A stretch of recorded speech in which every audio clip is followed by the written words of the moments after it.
Sadyang napakabilis ng araw. Mantakin nyo malalagas ng unang buwan para sa 2026. Parang kailan lang tayo nagbagong taon, ano? Ngayon ho ay 27 na. Kana umaga ho sa mga kapuso po natin na maagang gumising. Hindi ho masyadong malamig ngayon kumpara nung nakalipas na mga madaling araw. Pero sabi ng Pag-asa, magtatagal pa raw ho ito. Magtatagal pa at posibleng abutin pa raw ho ng buwan ng Marso. Pero kadalasan ho ay magtatapos ng buwan ng Pebrero. Yung amihan, yung lamig na ating pong nararamdaman o maranasan sa madaling araw.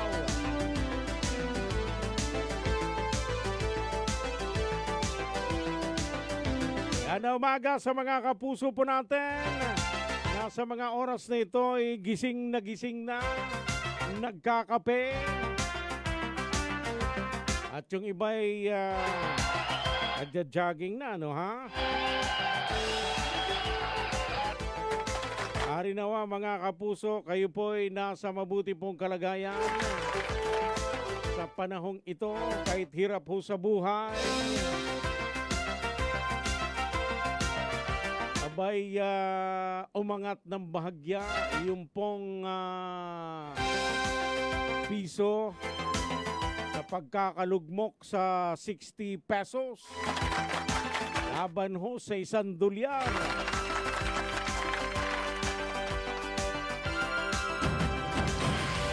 Maganda no ho, kahit papaano ay makabawi man lang ang swerte dyan yung pong may mga dolyares. Pero yung walang dolyar katulad sa atin yun po ang problema.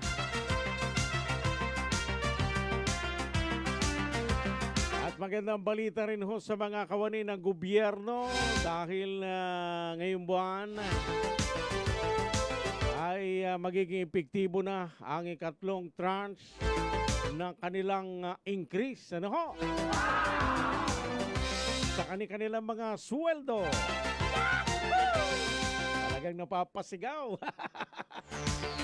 Mga kaibigan, sa ngalan po ni Super Tulit Suiza, pansamantala mga kapuso, kasama po natin sa bahaging produksyon si Super Wilmar Abraya. Ba? Puro taga-norte ito. Yung kinatawan mula sa nag-iisang lungsod sa bahaging norte ng ating lalawigan. Una pa yan sa Puerto Princesa, di ba, Super Wilmar? Naunang naging lungsod yun. Wala sa barangay Lungsod, Cuyo, Palawan. Si Super Wilmar Abraya. Walang kumbaga yung puerto nagpaplano pa lang na maging lungsod. Sila doon lungsod na.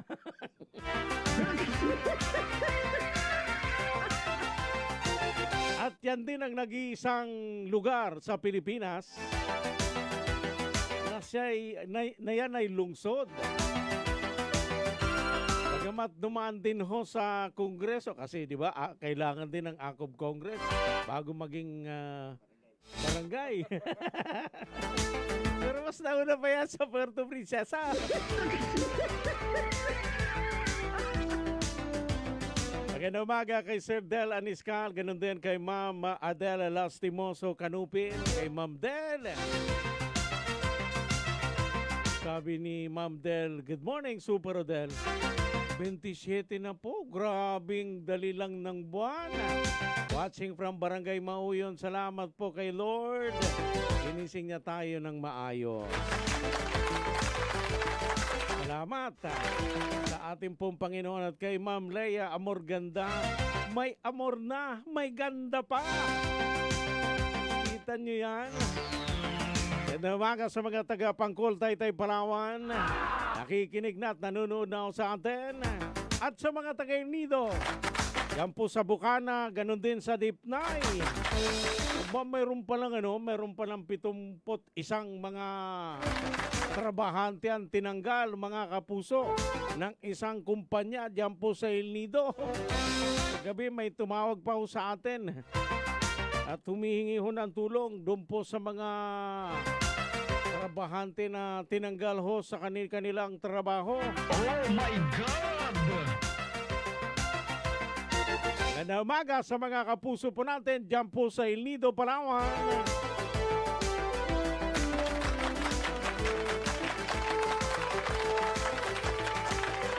Mga kapuso ko po ang inyo po makakasama sa paghahatid po ng ating pong mga balita. Super Rodel Guzman. Sumaranyo, Puerto Princesa, DYSB. Ito ang balita.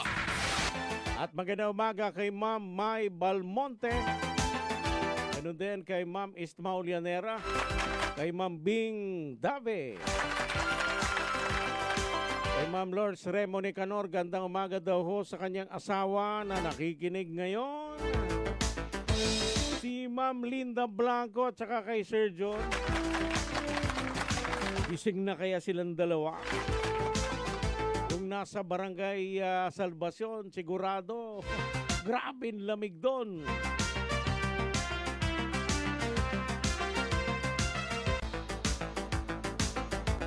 Yung pong ikalawang impeachment complaint, mga kapuso, laban ho kay Pangulong Ferdinand Bongbong Marcos Jr., tinanggap na ho ng House Secretary General. Yan ho ang kumpirmasyon ng tanggapan ng House Secretary General, yung pong ikalawang reklamong impeachment laban ho sa Presidente.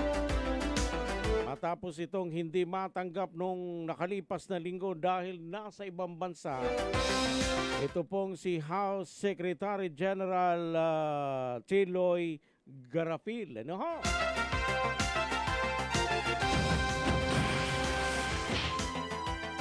Ayon ho sa Makabayan, hindi raw ho nagbigay ng kasiguraduhan. Ito pong si Garapil kung ikalawang reklamo ay agad na ipapasa sa tanggapan ng speaker. Abangan ho natin, mga kapuso, dahil mayroon hong nakaambang impeachment complaint sa ating pong presidente at mayroon din, mga kapuso, sa ating pong vice presidente. Sumaranyo, Puerto Princesa, DYSB. Ito ang balita. Sa Pilipinas lang ho yan. Sa Puerto Princesa, mga kapuso, ang inireklamo ng ating pong mga kababayan, yung mga binubutas-butas na kalsada. Gayong marami namang hong talagang kalunos-lunos na ho yung sitwasyon. Oh my God! At only in Puerto Princesa na kalsada pinapalitadahan. Mayroon ba kayo dyan sa Camsor? Mayroon ba kayo dyan sa Mindoro? Oh my God! Mayroon ba kayo dyan sa Iloilo? Dito lang sa Puerto Princesa, kalsada pinapalitadahan. Yung lubak-lubak papalitadahan. Yung pong bagong gawang kalsada kasi mabibisto yung kapalpakan. Papalitadahan para maging mukhang maayos.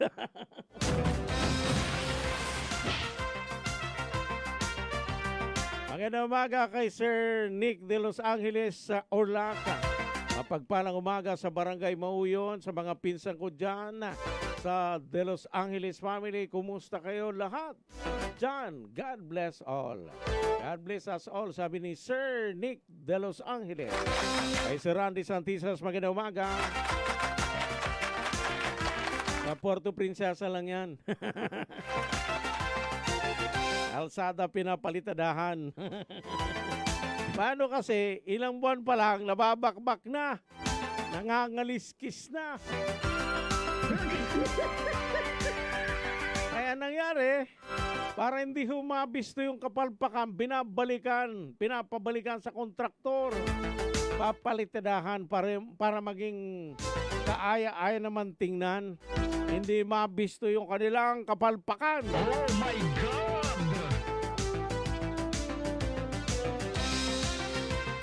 Superadyo, Puerto Princesa, DYSB.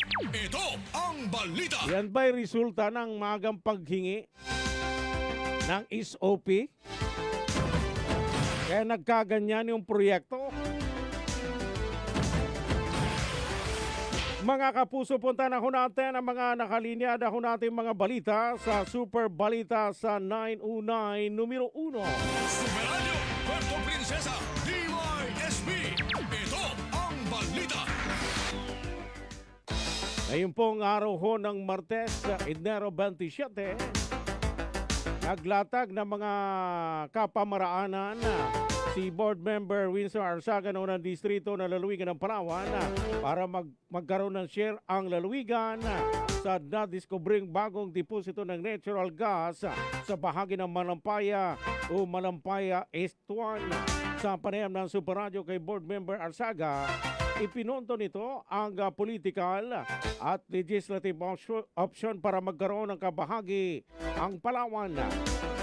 Paliwanag ng bukal, maaring magpanukal at magpasa ng batas para sa revenue sharing sa resources at hindi man i-apply. Yung pong naging desisyon ng Korte Suprema na wala sa jurisdiksyon ng Palawan ang Malampaya. Pinaka-importante dyan, yung political at saka legislative option. Na ito ay ginawa na nila Congressman Alvarez, sabi kang Congressman ng Barangay Junior Acosta. Si Acosta Junior, meron na silang pending bill dyan sa Congress. Ang tawag nila dyan revenue sharing sa resources. So dito, hindi mo na i-apply dyan ang decision ng Supreme Court, but ito i-apply natin yung proximity sa lugar. Kasi sa Supreme Court, yung Malampaya, Camagüey, napakalayo sa Palawan yan, beyond our territorial jurisdiction. Ang tanong, kung hindi yan sa Palawan, kanino yan? Sagot doon, sabi ng Supreme Court, sa Estado yan. Because it is part of the continental shelf. DYSP Super Radio. Super Radio. Balita. Alas 5:22 na ako ng umaga.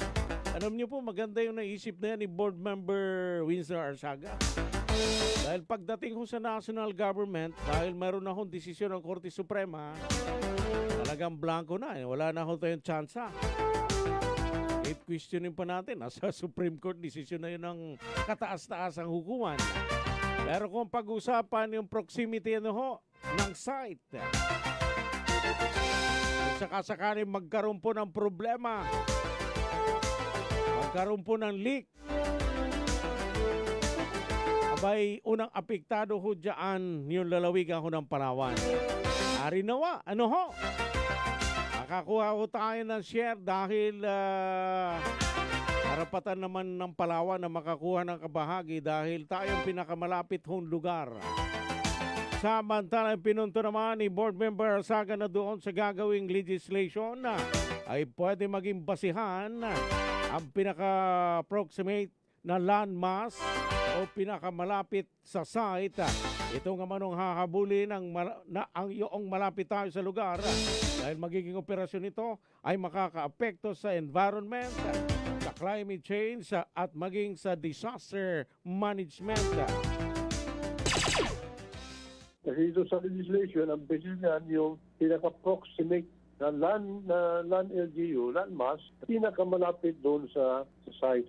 So tayo, ang abulin natin dyan, yung malapit tayo. Kasi kung malapit ka, yung mga operators dyan, may picture sa yung environment, may picture sa climate change, may picture sa ating mga disaster management. So on that basis, doon natin i-anchor yung ating request o yung operations law na makapati yung Palawan. Super Radio, Puerto Princesa, DYSB. Ito ang balita. Mga kaibigan, ang inyong pong napakinggan ang tinig ni Board Member Winsor Arsaga, ng unang distrito po na lalawigan ng Palawan. Samantala, isa pang Nakikita ang opsyon ng bukal ang direktang pakikipagkontrata ng Palawan sa kumpanya na mag-ooperate nito at ganun din sa Department of Energy. Nakikipag-negosyate ang Palawan bilang pinakamalapit na probinsya, kaya kailangan din natin protektahan ang ating kalikasan at coastal immunity o coastal community. O kaya dapat mayroong ibibigay na share sa atin ang malampayan. Jadi isang option pa dyan, yung makikipag-kontrata tayo directly with the operating companies dyan. And with the DOA, makipag-kontrata tayo doon, negotiate tayo na tayo bilang isang probinsya na pinakamalapit dyan. Necessarily, we have to protect our environment, we have to protect our coastline communities, na dapat meron din silang ibibigay na share sa atin. Samantala yung pa kay Board Member Arsaga, maaaring manong sabihin na ang share na makukuha ay gagamitin para maibaba ang presyo ng kuryente sa Palawan. Maaaring manong gamiting dahilan na ang makukuhang kabahagi ay gagamiting subsidiya, mga kapuso. Siyempre natin sabihin na yung magiging parte natin yan, yung share na makukuha natin, ay gamitin natin to lower the cost of electricity in the province of Palawan. Although tayo naman talaga, wala tayo sa grid eh. Kasi yung dyan, yung tubo sa ilalim ng dagat na doon dinadaan yung natural gas. Eh, dire-diretso ng Batangas yun. Hindi man nag-detour sa atin yan. Di ba? So, doon yung dire-diretso. But, pwede tayong mag-ration out na yung share na ibibigay sa atin, ay pwede natin gawing subsidy sa ating mga energy cost dito sa probinsya. Superadio Puerto Princesa DYSB. Ito ang balita. Alas 5:26 na ho ng umaga. Ang inyo pong napakinggan mga kaibigan si Board Member Winston Arsaga ng unang distrito ng lalawigan po ng Palawan. Sana ho sa magiging aksyon na yan ng ating pong mga opisyal ay mapakinggan na ho ng Department of Energy at i-recognize ng kumpanya na makakontrata ang Pilipinas, ang Palawan. Dahil tayo ang pinakamalapit hong lugar. Kita niyo, hindi na nga tayo nakinabang dun sa unang operasyon ng Malampaya. Ang nakinabang dyan, yung pong Batangas. Ganun din ang Central Luzon. Yung Mindoro, ganun din. Dahil dun sa Tabangao, Batangas, di ba? Yung pong refinery niyan. Eh tayo, galing dito sa atin sa pinakamalapit hong lugar, yung Palawan, pero hindi ho nakinabang. Sana dito po sa panibagong isinusulong hong batas ng dalawa ho nating kongresista. Yung pong pinakamalapit hong lugar ay magkaroon po ng revenue sharing, no ha? Revenue share mula po sa magiging operasyon katulad niyan ng Malampaya. Puerto Princesa DYSB. Ito ang balita. Puntahan po natin mga kaibigan ng ating pong sports update. Super Radio Sports Update. Si Super June Vicer Bantaculo. Para po sa ating pong sports update, Super John, pasok. Nadumina ni Pinay tennis star Alex Iyala ang pagsisimula ng pagsabak niya sa WTA 125 Philippine Women's Open. Hindi niya kasi pinaporma si Alina Chariva ng Russia sa score na 6-1, 6-2 sa laro na ginanap sa Rizal Memorial Tennis Center. Labis ang kasiyahan at pinasalamatan ni Iyala ang mga fans na nanood sa laban nila ng World Number 142. Hindi rin anya maipaliwanag ng 20 anyos na si Iyala ang kasiyahan dahil sa matagal niyang pinangarap na makapaglaro sa hanap ng mga Pinoy fans. Susunod na makakaharap niya ang sinumang mananalo sa pagitan nila Hibino Nawa at Sakatsumi Himino. At yan ating balitang sports. Ako si June Vicer Bantaculo ng GMA Super Radio Palawan. Dapat totoo. Maraming salamat, Super June Vicer Bantaculo. Magandang umaga kay Ma'am Silvia Escobin Espada. Siyempre kay Ma'am Mimi Silis, magandang umaga rin po. Kay Sir Nick de Los Angeles Orlac. Mapagpalang umaga sa Barangay Mauyon, sa mga pinsan ko, de Los Angeles family. Kumusta kayo lahat dyan? God bless us all. Kay Sir Randy Santisas, magandang umaga. Magandang umaga rin daw ho sa kanyang kapatid dyan po sa Barangay Buena Vista kay Pando. At sa kanyang kapatid kay Mary Jane Orlac Peria. Kumusta kayong lahat dyan sa mga pamangkin ko? God bless us all. Mula pa rin kay Nick de Los Angeles Orlac. Kay Sir Leo Habares, magandang umaga. Sana mapalitan yung funding, ponding ay street lights dito sa Barangay Tagumpay. Masyadong madilim sa amin. Ganyan din, Sir Leo, nangyayari dito dati sa Solid Road. Pag umuulan, nawawala ho ng ilaw.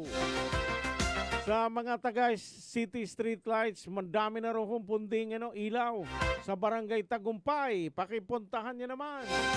Pakiasikaso nyo naman ang problema na yan. Kay Bing Mangano, good morning pala sa Abinyo family, Felizardo family dyan po sa Dumarao, Rojas, Palawan, sa Island, Dumarao? Diba Rojas yan? At sa Island ng Dumaran. Okay. Sina Rhea Agawin and Romel Agawin. Mga kapuso, muling sumainyo ang isa pang edisyon ng ating pong mga balita sa Super Balita sa Umaga numero 1. Inyong pantabayanan mga kaibigan ang mas mainit kong mga balita sa Super Balita sa Umaga numero 2. Susunod na mga kapuso. Alas 5:46 na ako ng umaga. Magandang umaga Pilipinas, magandang umaga Puerto Princesa at sa buong lalawigan ng Palawan. Para sa malaking misyon at mas malawak na paglilingkod sa bayan, narito na ho ang ating pong mga balita sa Super Balita sa Umaga numero 2. Super Radio Puerto Princesa DYSB. Ito ang balita.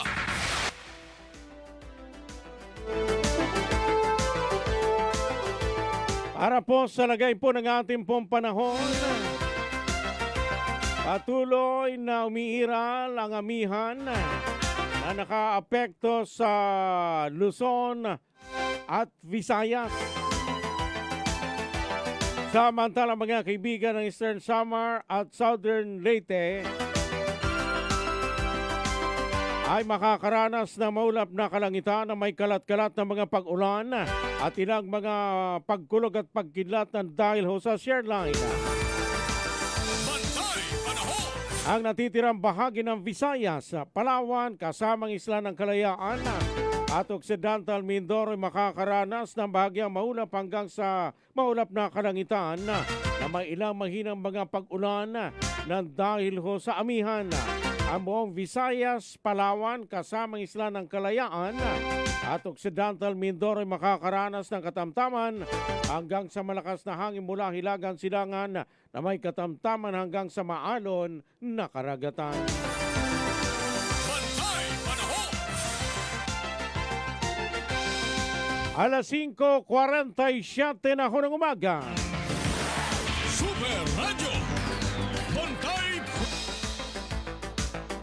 Samantala mga kaibigan, si Bapang balita, 15 sakay ng bangka nasagip ho ng Philippine Coast Guard. Matapos pong masirang ilisin sa yung pong ilisin ho ng bangka sa karagatan sakop ng Taytay, Palawan.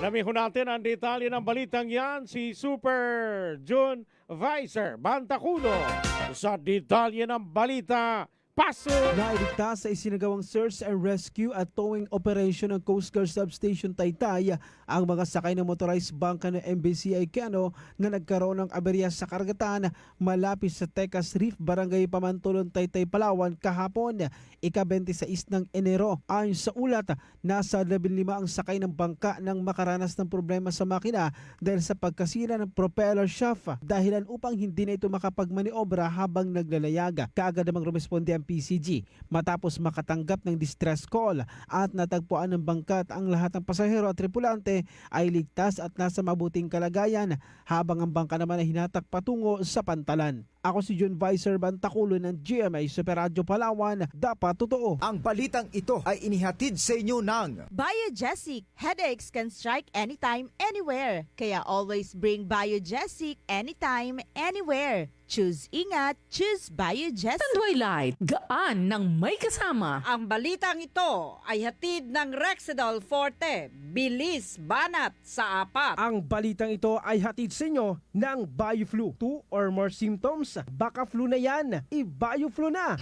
Super Radio, Puerto Princesa, DYSB. Ito ang balita. Alas 5:49 ho ng umaga. Tuloy-tuloy po tayo mga kapuso sa ating pong mga balita. PRO Mimaropa o Police Regional Office Mimaropa binigyan ng pagkilala ang nasawing pulis si Police Staff Sergeant John P. Umagapa sa pagunita ng araw ng pag-alala para sa SAF 44 mga kapuso. Super Radio, Police Report. Detalye ng balitang yan si Super Kenneth Calumbres. Sa detalye ng balita, paso! Pinarangalan ng Police Regional Office Mimaropa ang nasawing pulis na si Police Staff Sergeant Jun Ray Umagap ng El Nido Municipal Police Station sa ginanap na Day of National Remembrance for the heroic sacrifice ng SAF 54 nitong ika-25 ng Enero. Nakibahagi sa pagunita si Police Colonel Joel D. Kasupanan, ang Provincial Director ng Palawan Provincial Police Office kasama ang pamilya ng yumaong pulis. Isinagawa ang seremonya sa bantayog ng mga bayani sa Police Regional Office Mimaropa sa Camp Brigadier General Efehenio C. Navarro, Calapan City na pinungunahan ni Police Brigadier General Juvencio S. Badua Jr., ang Regional Director ng Pro Mimaropa. Bilang bahagi ng programa, kinilala si Police Staff Sergeant Umagap bilang parangal sa kanyang kabayanihan at pag-aalay ng buhay sa pagpapatupad ng tungkulin. Matatandang ito'y nasawi matapos masaksak habang rumeresponde sa isang gulo sa bayan ng El Nido. Ang paggunita ay sinagawa alinsunod sa Presidential Proclamation No. 164 na nagtatakda sa ika-25 ng Enero bilang National Day of Remembrance for the Heroic Sacrifice of SAF 54 na may temang Forlorn will remember a pledge for future generation. Ako si Kenneth Calumbres ng GMA Super Radio Palawan, dapat totoo. Alas 5:52 na ho ng umaga mga kapuso. DYSB Super Radio, Balita. Mga kaibigan, kayo'y patuloy pa rin po nakikinig sa Super Balita sa Umaga, numero 2. Super sa balita. Provincial Agriculture Office na bahagi ng kagamitang pangisda sa Port Barton, San Vicente, Palawan. Super Radio, Local News. Lamihon natin ang detalye ng balitang yan. Muling bumabalik si Super June Vicer Bantaculo sa detalye ng balita. Paso! Bahagi ng mga kagamitan sa pangingisda ang Provincial Agriculture Office, 6 na pong mangingisda sa Barangay Port Barton sa bayan ng San Vicente. Ang pamahagi ng fishery inputs ay bahagi ng serbisyong pinagkaloob sa Yakap Outreach Program ng Provincial Government sa naturang barangay sa layuning mapalakas ang kita ng mga mangingisda at mapaunlad ang sektor ng pangingisdaan at aquaculture sa lalawigan. Kabilang sa may pinamahagi ay mga gill nets at hook and line na inaasahang makatutulong sa pagpapalago ng kabuhayan ng mga mangisda. Ito'y bahagi rin ng Fish Catch and Aquaculture Enhancement Program ng nasabing tanggapan. Ako si John Vicer Bantaculo ng GMA Super Radio Palawan, dapat totoo. Mga kapuso, ang tamang oras sa 7 minuto po bago sumapit po ang alas 6 po ng umaga. Super Radio, Puerto Princesa, DYSB. Ito ang balita.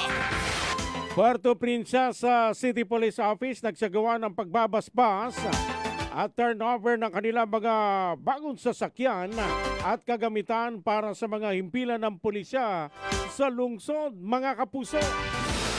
Super Radio, Police Report. Alamin ho natin ang detalye ng balitang yan. Si Super Kenneth Calombresa. Meron po detalye ng balita. Pasok! Nagsagawa ang Puerto Princesa City Police Office ng pagbabasbas at formal na turnover ng 4 na Toyota patrol vehicles at 5 drone controllers kasabay ng kanilang flag raising ceremony sa PPCPO headquarters sa Barangay San Pedro. Ang pagbabasbas ay pinungunahan ni Reverend Father Raymond Rodriguez bago i-turnover ang mga sasakyan at mga gamitan sa mga piling police stations at unit ng PPCPO. Ayon kay Police Colonel Christian M. Tabdi, ang acting city director ng CDPNP, makakatulong mga ito o mga bagong patrol vehicles sa mas mabilis na pagresponde ng pulisya, lalo na sa mga malalayong lugar. Samantala, inaasahang makadalagdag pa ang drone control sa kakayahan ng CTPNP sa pagbabantay, disaster response at search and rescue operations. Nagpasalamat naman sila sa pamumunuan ng Philippine National Police at iba pang stakeholders sa patuloy na suporta at modernisasyon ng pagpapalakas ng kakayahan ng kapulisan. Anya, malaking tulong ito upang mas mapahusay nila ang kanilang serbisyo sa pagpapanatili ng kapayapaan at kaayusan sa lungsod ng Puerto Princesa. Ako si Kenneth Calombresa ng GMA Super Radio Palawan. Dapat totoo. Mahigit 400 board feet ng illegal na tabla nasamsam ng PCSD sa bayan ng Rizal, Palawan. Super Radio Local News.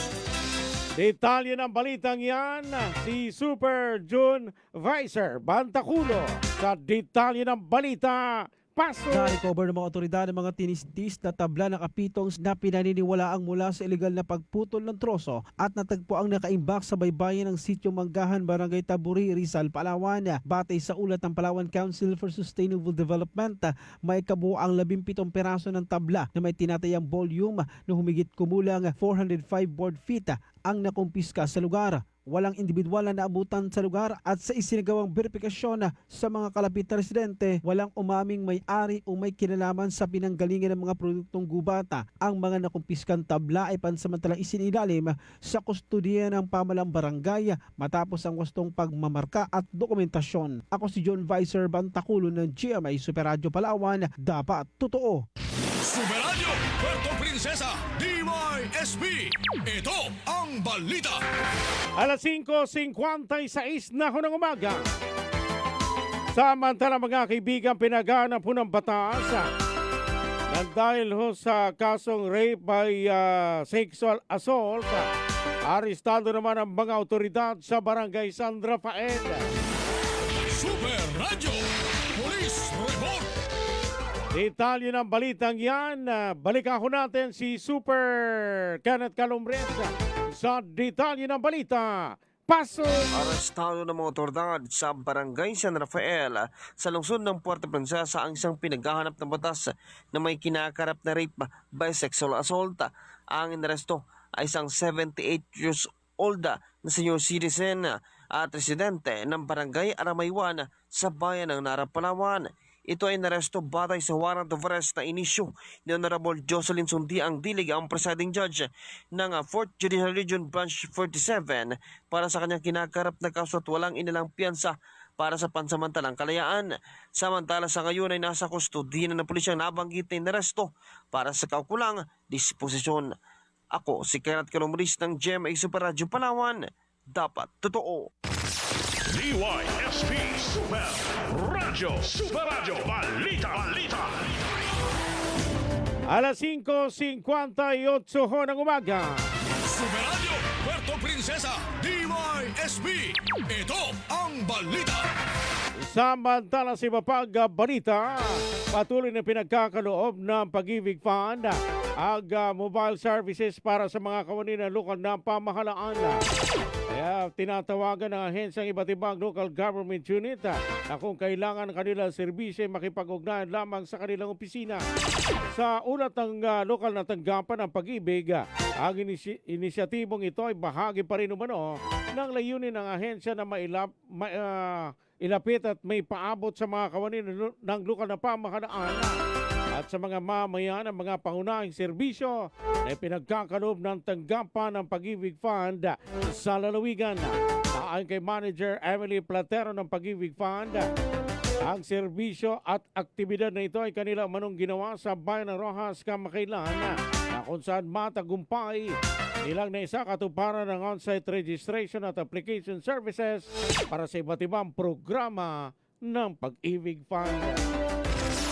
DYSP Super Radyo Balita. Ngayong nagbukas na muli ang Kongreso, patuloy na isinusulong ni 1st District Congressman o Congresswoman Rosalie Mamero Salvami ang kanyang panukalang batas na nagtatakda ng pag-i-install at paggamit ng solar street lights sa lalawigan ng Palawan. Itong napapaloob sa House Bill 3456, an act mandating the installation and use of solar street lights in the province of Palawan. Binigyan din ng kongresista sa kanyang panukala na hindi lingid sa lahat na ang Palawan ay kinilala bilang the world best island.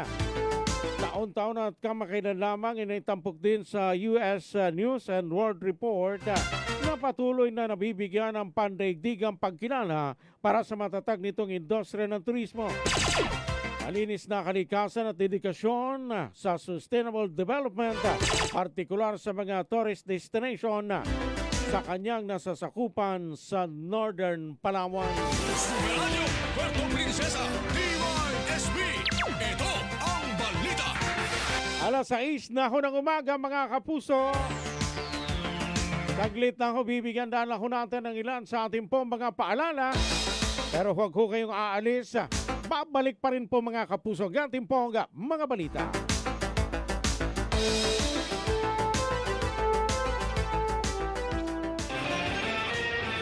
Ito ang serbisyong totoo.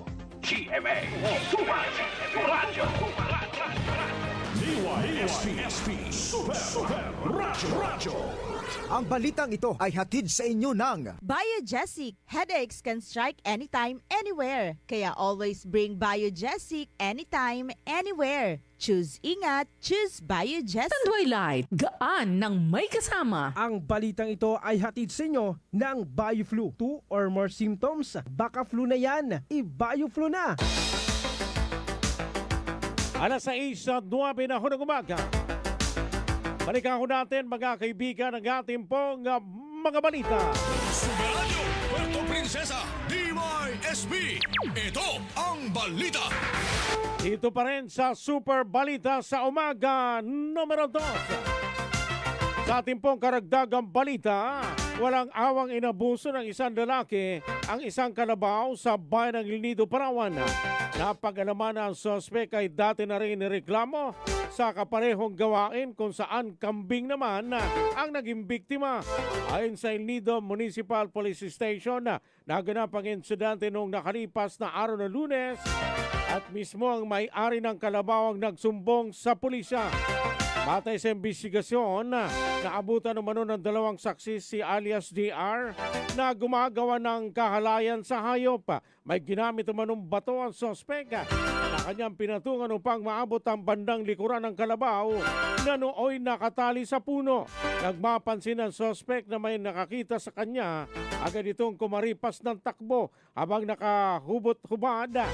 Sa pagmamadali mga kapuso, na iwan pa ng sospek sa lugar ang kanyang shorts, kulay asul na brief, tsinelas at cellphone.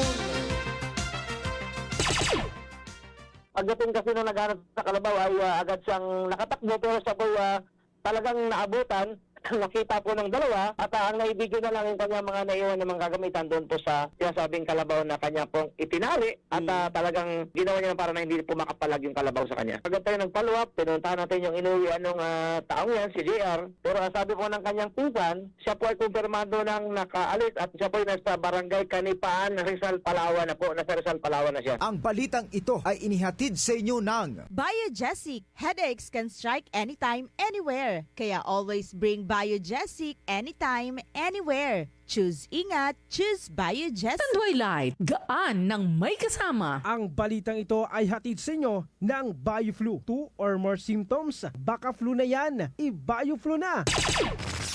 DYSP Super Radyo Balita. Mga kapusong, inyo pong napakinggan ang tinig ni Police Major Starsky Timbangkaya, yung pong hepe ng El Nido Municipal Police Station, mga kapuso. Superadyo, Puerto Princesa, DYSB. Ito ang balita. Sa kaugnay na balita, kinumpirman ni Major Timbangkayan ang naturang sospek sa pangahalay sa Kalabaw ay siya rin sospek na gumawa rin ng kahalayan sa kambing. Nakakabahala umano ang insidente dahil kung nagawa nito sa hayop, hindi malayong magawa rin ito sa tao.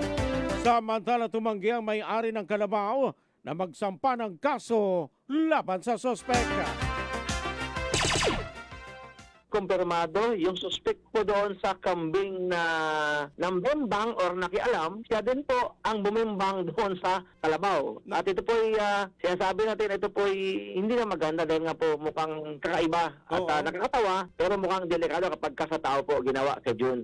Yung kinawasa po natin, medyo sabi naman ng may-ari ay hayaan na lang. Although parang yung Kalabaw ay parang nalungkot baka na-trauma. Wala nang balak na reklamo yung may-ari. DYSP Super Radyo. Super Radyo Balita. Mga kapusong, inyo pong napakinggan ang tinig ni Police Major Starsky Timbangkaya, yung pong hepe ng Municipal Police Station na bayan ng El Nido, Palawan. Superadyo, Puerto Princesa, DYSB. Ito ang balita. Antindi, nakadalawa na si alias JR. Mantakin nyo noong December. Ito nakalipas na taon, kambing. Ngayong ikalawang linggo o pangatlong linggo na ng Enero, Kalabaw naman. At ngayon nandyan ho sa Kanipaan, Rizal, Palawan. Ingat doon sa mga may-ari ho ng kalabaw at kambing. O hayop, nako, delikado. Baka mamaya kasunod baboy o di kaya manok. Talagang record breaker ito, ha?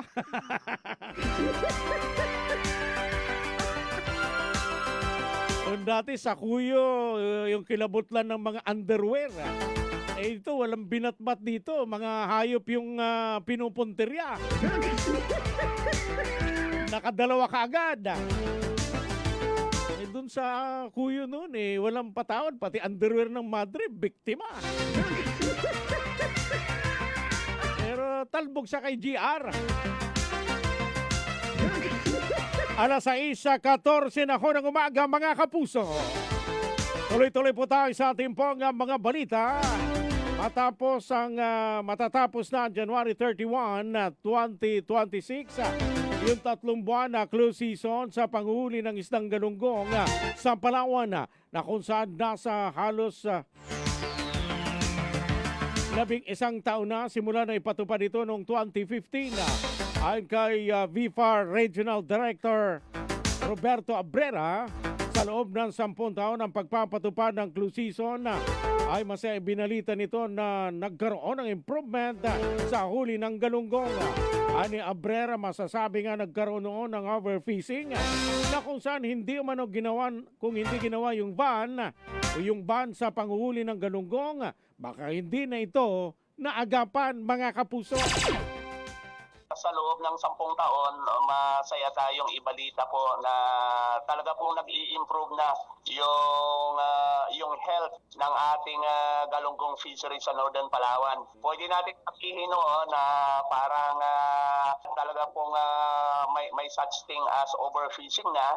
So kung hindi natin ginawa, parang baka may mga sinasabi tayong irreversible trend, yung talagang matagal bago. Pero at least naagapan natin. Superadyo, Puerto Princesa, DYSB. Ito ang balita.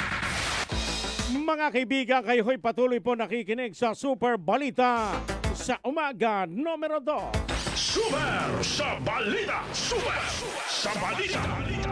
Inaasahan na rin naman ang pagmura sa presyo ng galunggong sa mga susunod na buwan dahil sa pag-aalis ng ban. Normal ayon kay Director Abrera na kapag close season ay nagkakaroon ng kakulangan dahil nagkakasabay-sabay din ito sa close season ng tamban sa ilang parte ng bansa. Ang ginagawa mano nila sa BFAR ay sa panahon ng fishing ban ay doon naman nila inilalabas sa mga produce sa aquaculture, mga kapuso. At siguro ngayon nga pag mga March, April, pagpunta natin ng may mga bandang Quezon, Rizal, nandoon na naman yung ating mga galunggong, mga 20 pesos, 30 pesos na naman ang kilo dahil resulta na po ito ng ating conservation measure na ginawa. Normal lang po talaga pag nag-close season tayo ay yung supply ay may kakulangan. Nakakasabay-sabay din ito ng close season natin sa Tamban, sa Zamboanga, doon sa Visayan Sea at sa Magtabao Gulf. Kaya talagang may epekto po lalo sa Metro Manila market. Pero ang strategy pong ginagawa ng BIPAR ng DA, doon namin po pinapalabas yung ating mga aquaculture produce, yung mga tilapia, bangus, pinaplan natin ang market at kung talagang may kakulangan pa, yun nga po, nagre-resort tayo sa, nag-i-import pa rin ng pakonti-konti. DYSP Super Radio. Super Radio. Balita. Mga kaibigan, ang inyong pong napakinggan ang tinig ng sariling atin, ang Regional Director ng BIFAR Mimarompa, si Director Roberto Bert Abrera sa panayam ng Super Radio. Super Radio, Puerto Princesa, DYSP. Ito ang balita. Mga kaibigan, muli tumpakin niyo po mga orasan ng tamang oras, alas 6:18 na ako ng umaga. Samantala sa iba pang balita, nasa jurisdiksyon naman ng tanggapan ng building official at city zoning ang usapin na kapag walang occupancy permit ay hindi makakapag-renew dahil bago makapunta ang isang dokumento sa kanila ay malinawan muna kung sila ay complied na dahil ang iniiwasan ng tanggapan ng building official ay ang pagtatayo ng building o pagtatayo ng building o gusali na walang permit mula sa kanila. Jurisdiction na yan ay nasa ilalim ng Office of Building Official at ang Office of City Zoning, no? Kasi bago sa amin makapunta ang isang papeles, kailangan malinawan muna kung sila ba ay complied sa city zoning at OBO. Ang iniiwasan kasi dito ng ating OBO officials ay ang pagtatayo ng mga building na walang permiso mula sa kanila kasi pinanggagalingan nito ng mga conflict sa lupa, no? O dito yung pagtatayuan, yung mga timberland, na pagtatayuan yung tabi ng mga ilog, no? Ito kasi may mga kaukulang ordinansa at nasyonal na batas na kinakailangang tuklin. Okay. Super Radio, Puerto Princesa, DYSP. Ito ang balita. Pero na dami nakalusot, pati nga, di ba, natural waterways, natakpan. At natayong pa ng istruktura. Ano nangyari noon, Ma'am Tess? Mga kaibigan, ang inyong pong napakinggan si Tess Vicente Rodriguez, ang Permits and Licensing Officer ng lungsod ng Puerto Princesa. Super sa balita. Super sa balita. Samantala sa kaugnay na balita, paliwanag nito na noong 2025 ay nag-issue sila ng temporary mayor's permit na may compliance within 90 days na dapat ma-comply, ngunit hindi nila kinumply at ngayong taon lamang sila nag-comply ng para sa taong 2025. Kaya natatagalan sila habang sa pagkakaalam niya ay binigyan din sila ng tanggapan ng building official at city zoning ng 70 araw na palugit para sa compliance. Ganito kasi yan palangga. Noong 2025, nag-issue sila ng mayor's permit na may compliance within 90 days. 90 days lamang yung nakalagay doon sa temporary permit, ano? Okay. And they need to comply with para kung ano man yung mga magiging problema nila ay magagawan sa agad nila ng action. And in fact, inabot siya hanggang Disyembre na kaya puti pa rin yung permit nila kasi hindi pa rin sila nag-comply. It so happened na iniwan na ng January, so bago pa lang sila nagko-comply ng 2025, kaya natatagalan sila. Sa ating pagkakaalam, no? At pakikipag-ugnayan sa Office of Building Official at City Zoning, ay pinapayagan naman sila. Binibigyan lamang sila ng 90 days compliance din, at yung iba naman ay ibibigit. Superadio, Puerto Princesa, DYSB. Ito ang balita. Mga kaibigan, ang inyong pong napakinggan ay si Tess Vicente Rodriguez, ating pong Permits and Licensing Officer ng Puerto Princesa. DYSB Super Radio, Balita. Dahil halimbawa mo no, pag may road widening, pinahihirapan ng gobyerno sa mga kababayan natin na hindi nakakaintindi ng batas. Dahil kapag may road widening, humihingi pa ng consent sa DPWH at kapag kailangan na ng gobyerno, sila ay kusang aalis sa lugar na walang bayad mula sa government. Dahil ang problema kapag sila ay squatter sa lugar ay nahihirapan na ang gobyerno magpaalis ho sa kanila. Kasi katulad yan, halimbawa, may mga dumadating na road widening. Nahihirapan yung gobyerno natin sa mga kababayan natin na hindi nakakaintindi na batas na ito na ingiral. Kasi kapag road widening, humihingi pa yan ng consent sa DPWH at sila ay nagpapa-execute naman yan. Re-require nila before, no? I don't know now.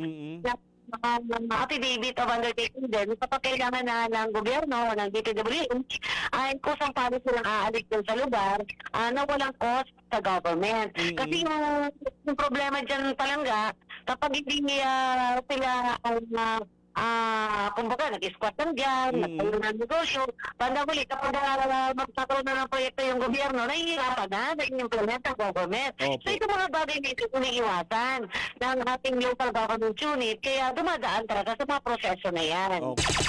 Super sa balita.